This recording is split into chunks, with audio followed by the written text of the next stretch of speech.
a number of times. For example, let's say we send a message to a user. If that message cannot be delivered, perhaps we want to retry 3 times. Now, for simplicity, let's imagine this print statement is equivalent to sending a message. In a real-world program, to send a message to a user, we have to write 5 to 10 lines of code. Now, if you want to retry 3 times, we don't want to repeat all that code. That is ugly. That's when we use a loop. We use loops to create repetition. So here's how it works. We start with for, number, in. We have a built-in function called range. Now, how many times we want to repeat this task? Let's say 3 times. So we call range and pass 3 as an argument. Now, similar to our if statements, we need to terminate this line with a colon, enter, we get indentation. So in this block, we can write all the statements that should be repeated 3 times. Let's do a print, a message like attempt. Save the changes, run the program. So we have attempt printed 3 times, beautiful. Now, what is this number? Let's take a look. It's a variable of type integer. So let's pass it as the second argument to the print function, number, run the program. This is what we get, 0, 1, 2. So here we have a for loop. This for loop is executed 3 times.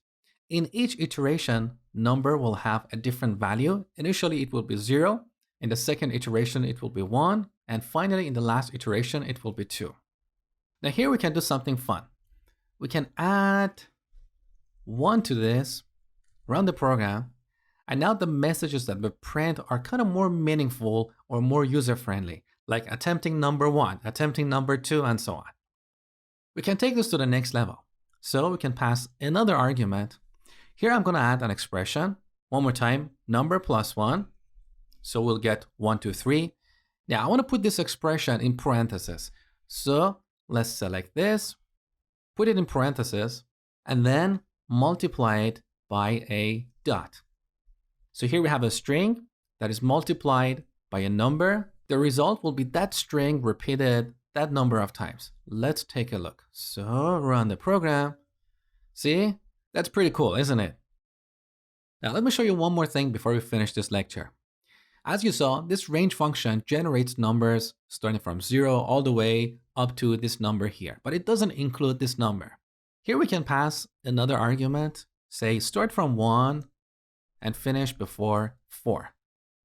With this change, we don't need to add 1 to number every time, because in the first iteration, this number variable will be set to 1. So we can simplify our code and make it cleaner. Let's run it one more time. We get the exact same result. We can also pass a third argument as a step. So I'm going to change the second argument to 10 and pass 2 as a step. Look at the result. These are the numbers we get, 1, 3, 5, and so on. So pretty useful. You're going to use this function a lot in real-world applications.